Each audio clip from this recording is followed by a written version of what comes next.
Vajiraman Ravi has been still there even during my mains preparation, during both my attempts 2023-24. I started my preparation in 2018 here as a foundation batch student, and finally I'm again back here 6 years later. The life has come full circle finally. I post-graduated actually in year 2018. After that I came to Vajiraman Ravi, as the name has always been there, where I was completely clueless कि क्या करना है क्या नहीं.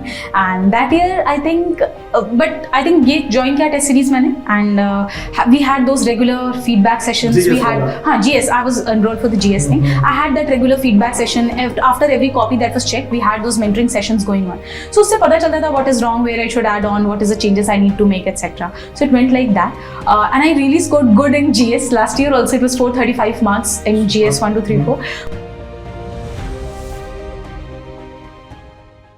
नमस्कार, मेरा नाम अनुभव सिंह है। मैंने इस साल की इंडियन फॉरेस्ट सर्विस एग्जामिनेशन में 3rd रैंक सिक्योर की है। मेरा ऑप्शनल सब्जेक्ट जियोलॉजी और फॉरेस्ट्री था।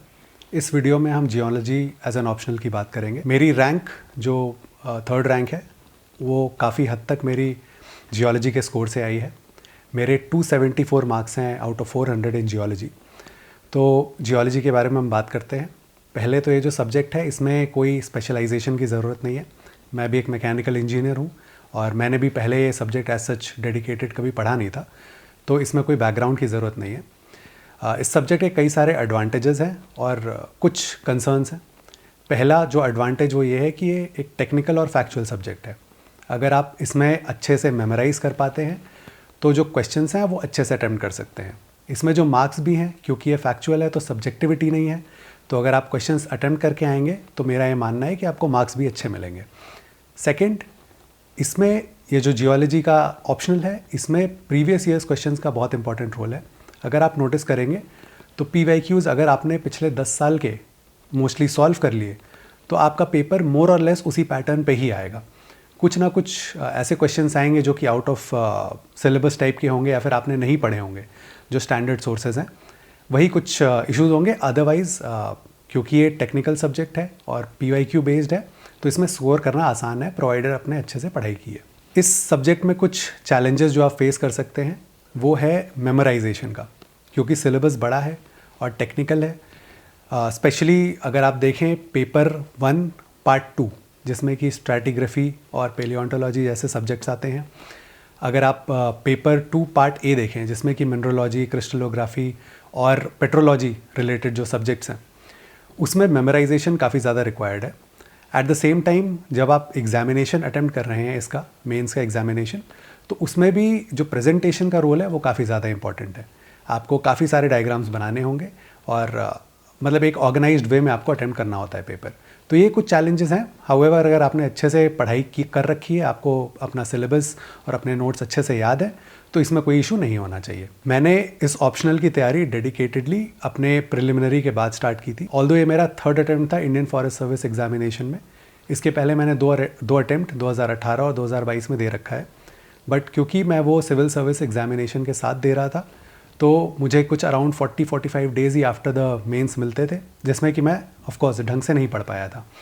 इस बार मेरा क्योंकि सिविल्स के अटेम्प्ट्स पहले ही ख़त्म हो चुके थे तो मैंने एक डेडिकेटेड फैशन में तैयारी की जियोलॉजी ऑप्शनल की, और मैंने इसका प्रिपरेशन आफ्टर प्रिलिमिनरी स्टेज ही स्टार्ट किया था।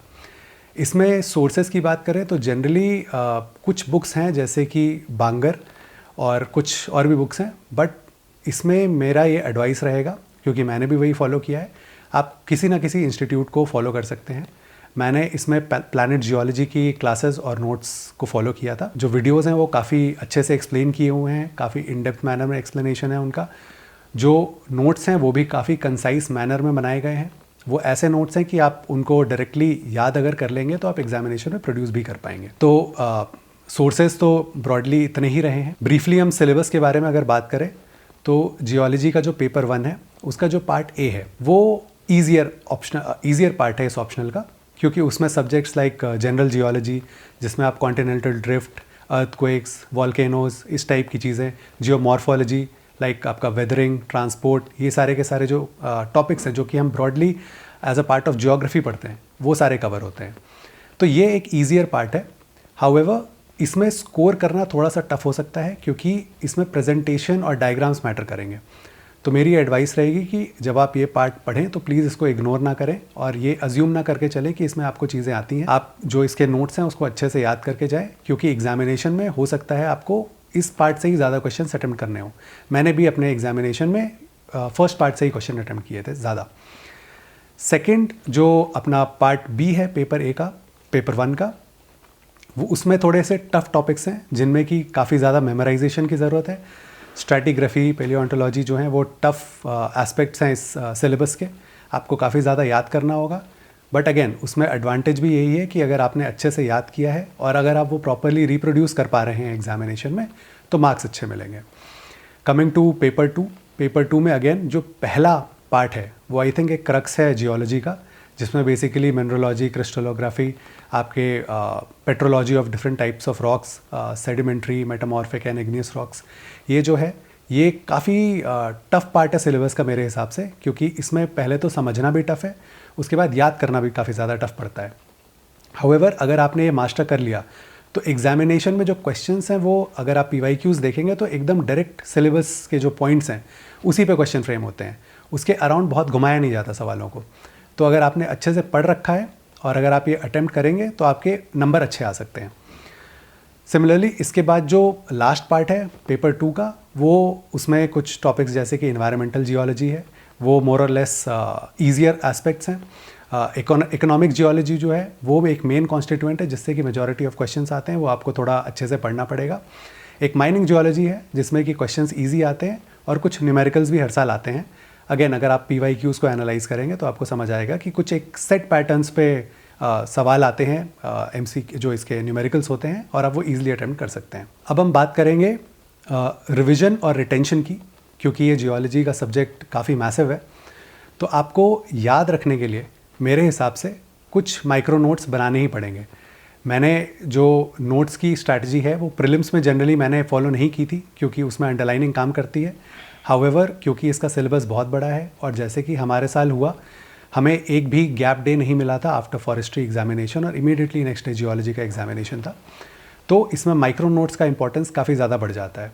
और आप ये रियलाइज़ करेंगे कि इस ऑप्शनल में होता क्या है कि आप पढ़ेंगे बट इसमें भूलना बहुत ईजी होता है। तो इस ऑप्शनल का जो रिवीजन है वो ऑलमोस्ट एंड मोमेंट तक जाता है। आप फर्स्ट पेपर के भी एंड मोमेंट तक पढ़ेंगे और जब आप वापस लौट के आएंगे आपको ब्रेक में भी पढ़ना पड़ेगा ताकि आप बेटर रिवाइज कर सकें। इसके लिए मैं आपको एडवाइस करूँगा कि जो आपके सिलेबस के टॉपिक्स हैं आप उनको पहले तो प्रीवियस ईयर क्वेश्चन से मैप करिए कि किस पर्टिकुलर टॉपिक से ज़्यादा क्वेश्चंस आते हैं। फिर वो आप टॉपिक लीजिए और उसका एक इंट्रो बॉडी कंक्लूजन फॉर्मेट में अपने नोट्स बनाइए। जब आप नोट्स बनाएं तो आप ये देखें कि आप हर कुछ नहीं लिख रहे हैं, क्योंकि ये माइक्रो नोट्स हैं। इसमें आप सिर्फ टॉपिक्स, सब टॉपिक्स टाइप की एक इंडेक्सिंग करें और जो सब टॉपिक्स हैं उसमें जो एग्जैक्ट कीवर्ड्स हैं वो आप मेंशन करिए। तो आप एक ऐसी कॉपी बना सकते हैं जिसमें राइट साइड पे आप ये सारी चीज़ें लिख रहे हैं, लेफ्ट साइड मैं ये एडवाइस करूँगा क्योंकि इस एग्जामिनेशन में बहुत इंपॉर्टेंट रोल है प्रेजेंटेशन का, तो डायग्राम्स बहुत इंपॉर्टेंट हो जाते हैं। तो आप टॉपिक वाइज जो भी आप राइट साइड में लिख रहे हैं, मैं एडवाइस करूँगा कि आप लेफ्ट साइड उसके डायग्राम्स बनाते जाए। वो भले ही ईजी वाले डायग्राम्स हों जैसे कि अपने जनरल जियोलॉजी के होते हैं, या फिर कॉम्प्लिकेटेड डायग्राम्स जैसे कि ACF, AKF डायग्राम्स जो होते हैं, जो पेट्रोलॉजी और पेट्रोजेनेसिस के डायग्राम्स होते हैं, ये सारे के सारे अगर आप बना के रखेंगे, जैसे मेरे साथ भी हुआ था, सेकंड पेपर में जाने के पहले मैंने ब्रेक में अच्छे से वो सारे के सारे डायग्राम्स थे वो रिवाइज़ किए थे। और क्वेश्चंस क्योंकि एक्सपेक्टेड पैटर्न पे ही था, तो मेरे हिसाब से मैं ओवरऑल दोनों के दोनों पेपर्स में ऑलमोस्ट एवरी क्वेश्चंस में मैंने डायग्राम्स बनाए हैं। इनफैक्ट अगर आप डायग्राम्स बना रहे हैं और इस पेपर में क्या होता है कि जो टाइम होता है वो सफिशिएंट होता है, तो इसमें आप इवन कलर पेंसिल्स भी यूज़ कर सकते हैं प्रेजेंटेशन बढ़ाने के लिए। आप जो आपकी हेडिंग्स हैं उसको अंडरलाइन कर सकते हैं डिफरेंट कलर पेन से।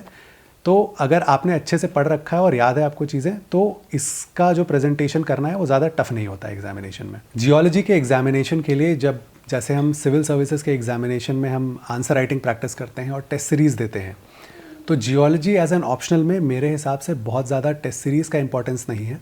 आप कुछ टेस्ट दे सकते हैं प्रैक्टिस करने के लिए, बट इसमें मेरे हिसाब से जो आंसर राइटिंग प्रैक्टिस की रिक्वायरमेंट है वो अगर आप पिछले 10 साल के प्रीवियस ईयर्स क्वेश्चन सॉल्व करें, और आप मेरे एडवाइस में आप ये करें कि आप 10 साल के पेपर्स उठाएं, आप टॉपिक वाइज डिवाइड करें, खुद से आप सेग्रीगेट करें कि किस टॉपिक से कितने क्वेश्चंस आए हैं, कौन से क्वेश्चंस आए हैं, आप उनको अटेम्प्ट करना स्टार्ट करें।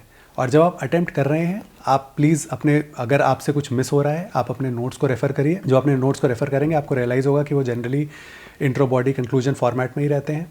जब आप ये क्वेश्चंस अटेम्प्ट कर रहे हैं आप साथ में डायग्राम्स भी अटेम्प्ट करिए। तो मैंने भी कुछ इसी तरीके से अपने आंसर राइटिंग प्रैक्टिस की थी और ये एग्जामिनेशन में आपको काफ़ी हेल्प करेगा। तो ये ब्रीफली मेरी जियोलॉजी ऑप्शनल की स्ट्रैटेजी थी। और मैं जो एस्पिरेंट्स जो कि इंडियन फॉरेस्ट सर्विस मेंस के एग्जामिनेशन में अपीयर हो रहे हैं इस साल, अगर आपको कोई भी कन्फ्यूजन हो आप मुझे रीच आउट कर सकते हैं। मेरा इंस्टाग्राम हैंडल 5अनुभव7 करके है, आप उस पर मुझे डीएम करें और मैं आप पूरी कोशिश करूंगा हेल्प करने के लिए। मैं धन्यवाद कहना चाहूँगा डीकेटी चैनल को मुझे अपॉर्चुनिटी देने के लिए। बहुत बहुत धन्यवाद।